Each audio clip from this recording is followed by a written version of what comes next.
Everyone, I wanted to talk about an issue that is surfacing, especially as we approach the school year, a topic that we talked about a great deal. And as we've all heard me say many times, my number one job as the governor is to keep New Yorkers safe.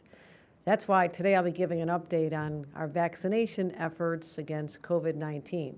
Now, I want to be very clear. This is not going back to the dark, scary days of 2020, 2021, and 2022. We are far from it. And we have excellent vaccines, including an updated vaccine just approved by the federal government. Now, cases and hospitalizations are not elevated from what they had been this summer. They're actually down a little bit from recent weeks. And we're continuing our surveillance. People ask how you're doing your surveillance.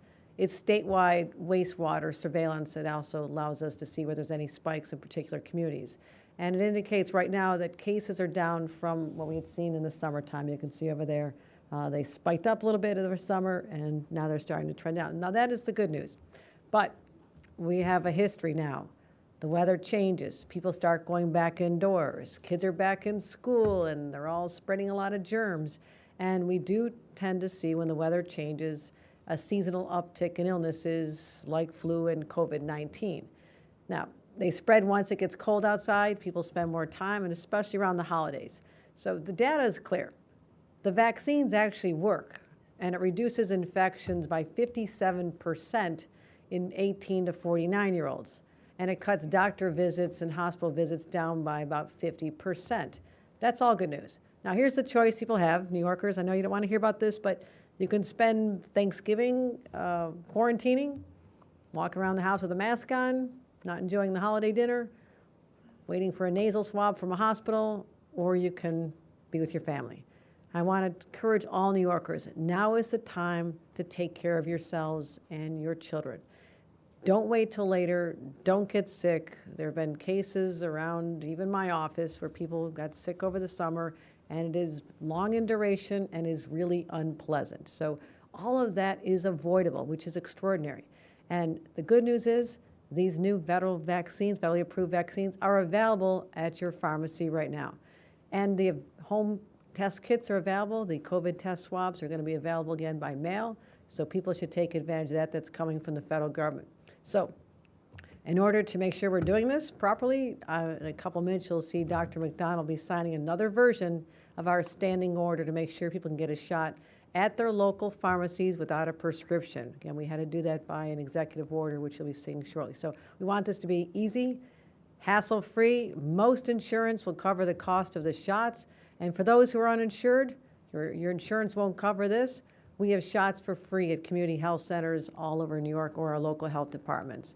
And we'll make sure that that information gets out there. So just so you know, I went first. I got my COVID shot yesterday. I'm fine, don't feel anything, and it's highly recommended for anyone 6 months or older. I know my little 2-year-old granddaughter, I think, got one this week. My family has gotten it. So this is a family outing. Bring everybody. And again, the beginning of this season is the best time to protect you to get your flu, your RSV, your COVID vaccines. And there's no reason to make multiple trips. Just do it all in one shot. So to give more details, I'll turn it over to our health commissioner, Dr. McDonald. But before that, you can see a quick video in case you don't believe me. I did get the shot yesterday. Hi, everyone. Kathy Hochul is reminding everyone it's time to get that COVID shot. I know a lot of us want to forget about COVID. We all know somebody who's contracted it and not feeling good these days. So here's how we prevent it. Just stop by your local drugstore, your pharmacy, your own provider. Get the shot now. Every year you should be thinking about getting that. It doesn't take any time at all. In fact, we're going to show you how fast it is. Let's time my visit here today. Let's get started. Oh, yes. Nice to meet you. Nice to see you. Hi. Welcome in, Governor. How are you? Nice to see you. Great to see you as well. Welcome in. Thank you. Here for your vaccine today? Yes, I am. Sure, I need it. Thank you, man. You'll just see pharmacist Danielle in here. She'll help you right over here. All right. Thank you. Hi, Governor Hochul. My name is Danielle. Hi, Danielle. How are you? I'm good, thank you. How are you? Doing a lot of these or not so many? Oh, yeah, we're doing plenty, which is great because we want to protect our community. Yes, we do. Yes, we do. All right. Word of advice, everybody: wear the right clothing. Got to go up really high on the arm. All righty, Governor. All right. Here we go. 3, 2, 1. 3, 2,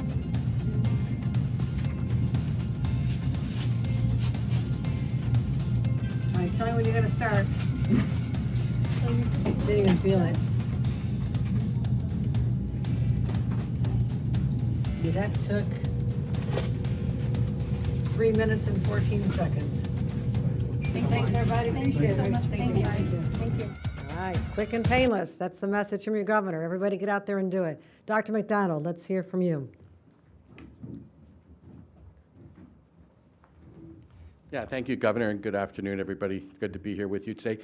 Yeah, you know, it's interesting, as summer comes to a close and our minds go more towards pumpkin spice and back to school and all the things that go with fall, you know, I think we also remember it's the time of the year where people do get sick, right? Flu season is part of our winter tradition. One way to really prevent a winter tradition where you're all sick is to look at the vaccines that are out there, right? So the governor talked a little bit about the new COVID vaccine.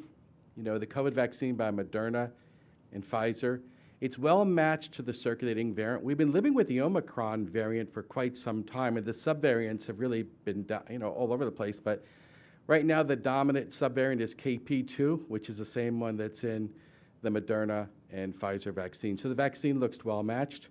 You know, Novavax just had their vaccine recently approved as well, which protects against another variant, JN1. Yes, the alphabet soup of subvariants continues, but I think the important thing is get a vaccine, you know, and everyone really should be getting a vaccine. It's the 65 and older crowd that's higher risk, more important for them in particular. You know, if people ask, why did I do a standing order last year? It was simply because I was asked to. We heard there's some gaps, and so we did a standing order. We updating it this year just to make sure everybody who wants a COVID vaccine can get a COVID vaccine. I highly recommend people do that. You know, as the governor said, it's a safe and effective vaccine. I want to just highlight some of the things the vaccine prevents. It does prevent illness in a little over half the people based on last year's data. There was a study published in New England Journal of Medicine in July, though, that looked at how did this affect long COVID. And when you look at the Omicron subvariant, 55% reduction in people getting long COVID. So long COVID is something that concerns me as a state health commissioner. It's one more reason to get the vaccine. The vaccine was shown in a CDC publication earlier this year, last year's vaccine, over 50% reduction in people ending up in a hospital. And there's several studies that show the vaccine effectiveness was over 70% in preventing death. So it's a safe and effective vaccine.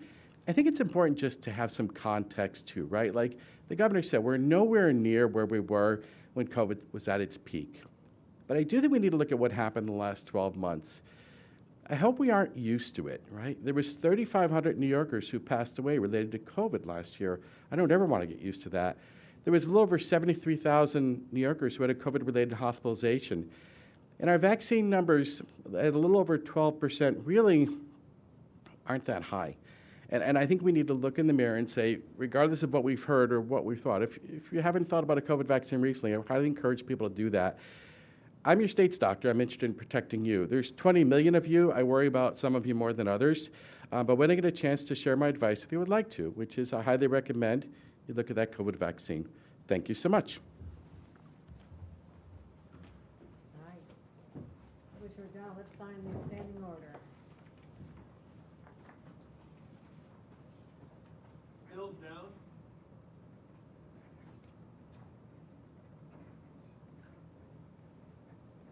right.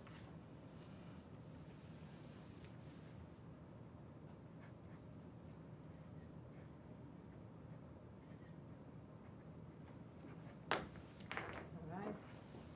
The order is passed. You can get these available at your pharmacy without a prescription. That's what this is all about. All right. Thank you, Dr. McDonald. Join me. We'll take a few questions. So I know we have a lot of interest in a bunch of things. We're going to start with on-topic questions about public health or health care in general. Bueller? Yeah, back to Governor, we've been doing the back-to-school stories now for 2 weeks. I think the principal concern that we hear from parents and over is classroom size, curriculum, other things. What we do not hear is getting my kid a COVID shot. You know, I'm a journalist, I'm a New Yorker, so I'm skeptical by nature, double dose. So my question to you is, you know, how necessary is this reminder and this standing order when it doesn't seem to be a principal concern of parents? every parent should be aware that they can do more to protect their child from developing an illness that can set them back. They can end up missing school for a week. They'll be isolated from their friends. We don't know about long COVID in children, but as a parent myself and a grandparent, I said, get them the second they're available. This is how you protect your kids. And I would hope parents who are now thinking that COVID is over will pay attention to the media coverage coming out of today and say it's not over, but take one more step to protect your loved one. That's all we're talking about.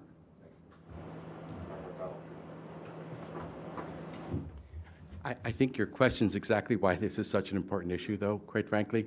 I mean, I think one of the things that I think as a pediatrician, not just a parent, you know, yes, kids generally do well, but it stinks to have COVID. As someone who's had it myself, it's miserable. So it's a great time to prevent that. Politico reported last week on a higher than expected increase in emergency medical visits. We're seeing average wait times in ERs of 26 hours per state data for a bed due to limited capacity at hospitals. Are you concerned? Are you following this? And are you planning to do anything?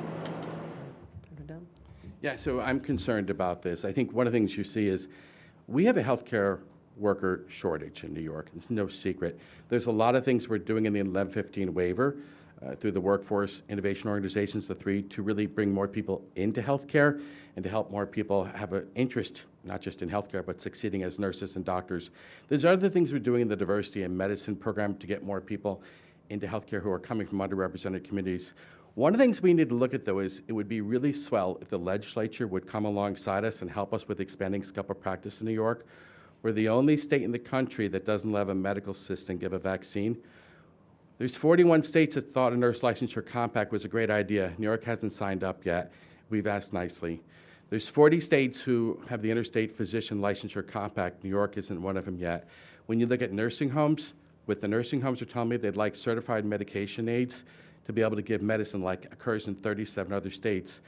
We really need to look at some of the things that have worked in other states because it's a healthcare workforce issue. What you're seeing, Maya, is a symptom of a disease. And the disease is we need to have more healthcare workers, but we need that the healthcare workers we have practice to the skills they were trained to do. And I think that's an excellent point. Just for further clarification, those determinations on adding more facilities to what a healthcare worker can do, more within their job description or even adding more different categories, is currently residing now in the Department of Education, not the Department of Health.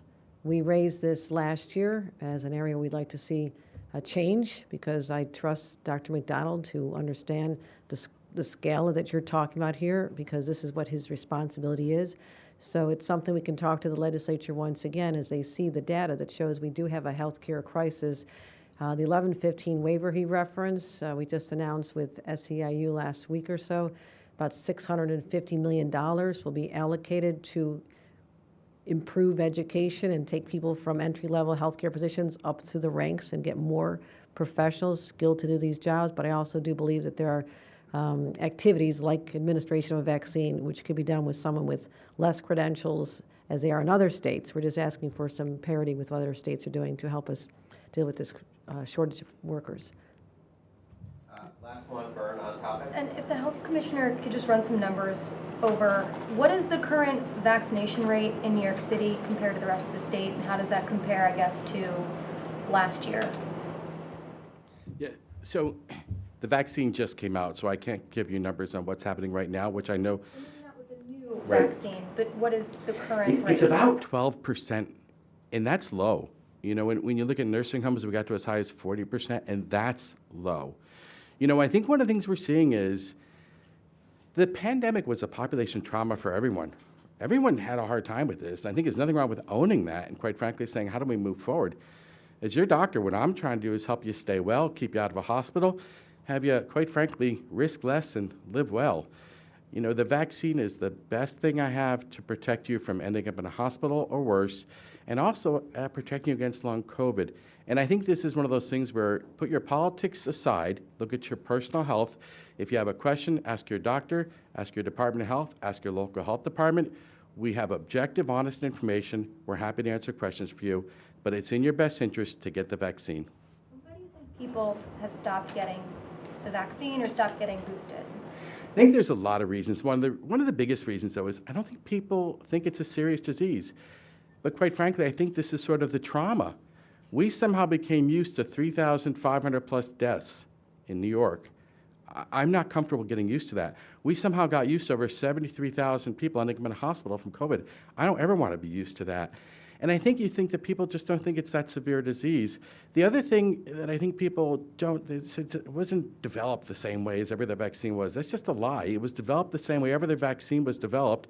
It's approved by the same Food and Drug Administration that approves every other vaccine, goes through the same rigorous process. And it's been out since 2020 now. You know, December 14th, 2020 was our first vaccine of the COVID vaccine. I think we know what this is, you know, and yes, the vaccine's updated. It's not a booster, it's an updated vaccine. The virus changed, the vaccine has to change to keep up with it. We are fortunate right now to have a well-matched vaccine, so I highly encourage folks to take advantage of that. All right, is this on topic about public health? All right, we're going to excuse Dr. McDonald. We'll be back in a second for anything else that might be interesting to you guys.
I'm sorry I'm late. I was just on the phone at the request of Secretary Blinken, our Secretary of State, speaking with a high-ranking State Department official, and I had conveyed my desire to have the Consul General from the People's Republic of China in the New York mission expelled, and I've been informed that the Consul General is no longer in the New York mission.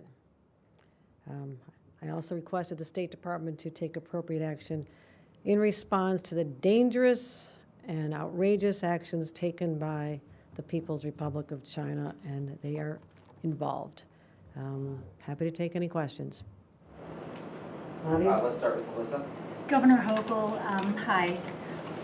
What harm do you believe may have been done by Linda Sun's alleged actions? So what concerns you the most in terms of whether she was able to influence correspondence, the words that came out of your mouth or Governor Cuomo's mouth? And separately, should it have been detected sooner? And if not, what are you going to do about that? Well, the moment we discovered the misconduct, we fired this individual. This individual who served in my administration 15 months was fired by this administration, and we reported immediately to law enforcement. And in the meantime, we've been helping the Department of Justice for many months, and we'll continue to work with them. And I will say this, the indictment lays out very clearly evidence that these actions taken by Linda Sun were an absolute betrayal of the trust of two administrations in state government, lying and misleading to these administrations, breaking our ethics rules, and even forging my signature on documents. But more importantly than that, that this is a betrayal of New Yorkers and of the American people. Public service is a calling. It should be revered, highly respected. And people in these positions step up to serve the people, not betray them. And the allegations show that the individual in question, Linda Sun here, did exactly the opposite. So in short, I've said it. I am furious. I'm outraged by this behavior, and we're going to continue working alongside the administration, get the Department of Justice to get this done. She was a mid-level aide hired by my predecessor. She worked here for more than a decade, and she lied to our administration. She violated our ethics rules, and as I said, the moment we discovered this, she was gone. So happy to take any questions, but there are protocols in place for dealing with any conversations with foreign governments. A vetting process is in place, and the allegations, again, many occurred before our tenure, some occurred during the time. She did not have contact, with me very often, other than seeing outside, at a parade or so, but no real role in terms of my policies. But what she did was she used that position and betrayed the trust as defined, as outlined in the indictment. Morgan. Hi, Governor. So just, you said there was an evidence of misconduct. Just looking for kind of a timeline there. What evidence of misconduct did you guys notice? And do you feel like, looking back, is that something that maybe you should have alerted the public about sooner? Why was this, something that you guys alerted law enforcement about, and, we're finding out now? And are you guys going to be doing an investigation at all into the administration to see just what sort of level of access of information that she had? Her misconduct that came to our attention was addressed with immediately, and we went to law enforcement to take the appropriate steps. I'm not able to talk about that now. There's an ongoing investigation. There'll be court proceedings. There may be a trial. All this will be revealed, but it's not information that I can divulge at this time. And are you guys doing an internal investigation?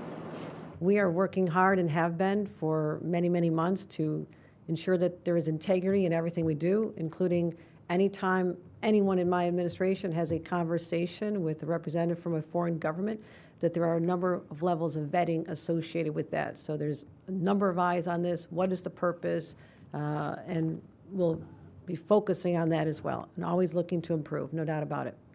Governor, have you been interviewed by the feds about this case? And also, you said she was a mid-level aide, but according to the indictment, she had quite a bit of autonomy, it appears, where she was, again, forging your signature, she was communicating and actually blocking meetings with the Taiwanese government or officials, and also she did end up setting up meetings between you and a delegation from China, and according to the indictment, was also working with you to even visit China. So can you explain that, and especially when you just said you didn't have that much contact Well, with as her? governor, when I was working in the Cuomo administration as lieutenant governor, she was acting on their behalf and representing them when it comes to relationships with the Chinese government. And there were suggestions that I go to China, which I declined. What about the FBI? Have you been interviewed by the FBI, by the Eastern District? They asked me one question. So you met with them? No, How was the question? I'm not able to talk about it, but it had to do with identifying whether or not something was my signature, and that was it. Don? Governor, first of all, you mentioned something about a vetting process before. Is that new, or had that been in place before? Any specifics you can give on that? And additionally, That started last spring. Would that have been after these? I don't know the exact time frame. And you mentioned, or in the indictment, it discusses Linda Sun's effort to change public statements, that sort of deal. Are there any particular statements that were changed that irk you, and do you acknowledge Taiwan as an independent sovereign nation? I am not aware of statements that were altered while I was governor on behalf of my administration.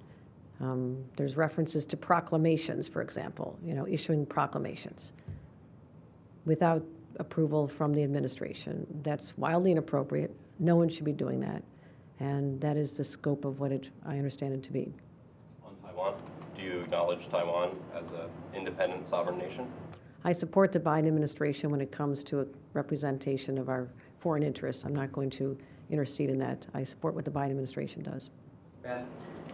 The FBI director has called the Chinese intelligence like a broad and unrelenting threat. I mean, do you think there needs to be a higher level of vetting or sort of discussion of who is hired for jobs that are working in Asian American Certainly, communities? and this is an individual who started way before my time, who was put in the position of liaison to the Asian community and global trade issues. So that predated our time. Obviously, everyone knows the length of time that she was with me versus her past work.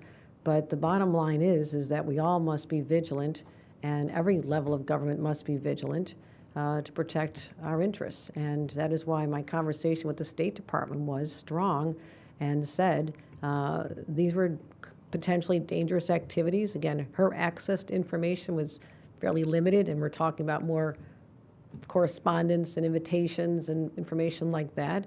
But another time, another office, another state, I mean, we have to always have our guard up about those foreign agents who are looking to infiltrate any level of government. Do you think there needs to be like a higher level of background checks or something specific going forward or something like that? We have very high levels of background checks. They take an enormous amount of time. They will go back to basically people's kindergarten activities. So I feel confident in our vetting process right now. It is lengthy, it is intensive, and again, individuals who joined my administration after having been previously hired did not have to go through a different process. They were just basically brought on, some of the individuals, not many, a handful of them. But we have a very, very strict vetting process. State police is involved, fingerprinting, background on everything. Rebecca, Maya, and then we're going to go. There are several Republicans, including the Senate Minority Leader, who are calling for an independent investigation, appointment from the AG of an independent investigator. Is that something that you're considering, and do you have concerns about what this indictment might mean for the Chinese American community in New York, which has been experiencing very high levels of hate crime, and what this might mean for hate crimes moving forward? This better not have an impact on our AAPI community.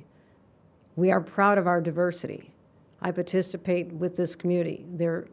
They have been subjected to hate crimes at levels that are just abhorrent to me. They should never have fear walking down the streets or getting on our subways. I will always protect and defend them. So this is an isolated incident of one individual who has been apprehended, and I want to make sure that no one ever considers having any repercussions on the AAPI community. They are very important to us. So no.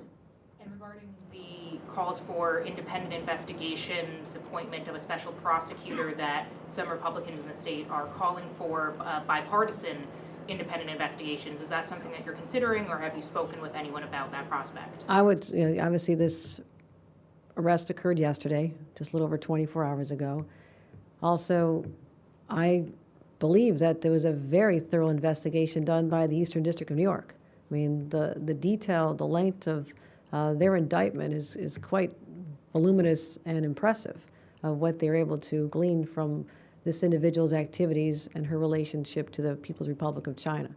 So obviously we look at everything, but there's often calls to do things, and I have to make sure it's the right thing, and what that would add to the conversation beyond what we already know, and what we know is quite extensive. Do you think that they use the term infiltration? Do you think that there has been an infiltration by the CCP? No. My last one. Governor, what's your reaction to Republican House candidates using you to boost themselves as they campaign right now over Sun most recently, but also things like congestion pricing? I don't think it's a newsflash that Republicans will criticize the Democrat in power when they run for office. That's as old as the ages. Nothing new there. Can you explain the State Department's role?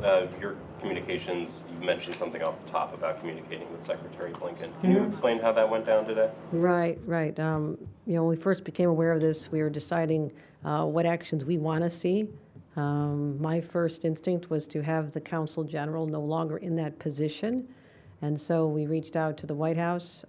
Secretary Blinken, the Secretary of State, directed an undersecretary to communicate with me. The call was just a little bit of, I was busy here. The call came in when I was momentarily out of this room, and they conveyed to me that that person is no longer the Consul General at the New York mission. And Does that mean they were expelled, or like? I know that they're no longer in their position. That's all I know. What's the Thanks, connection of everybody. that with this to situation? Linda. We don't understand what the Consul General had to do with. I believe that the Chinese government, with their behavior in doing this and working with Linda's son, is not acceptable, and it is a statement by us that we're not tolerating this, and anybody representative of that government needs to move on. That was what we made clear. Thank you, everybody. Appreciate it.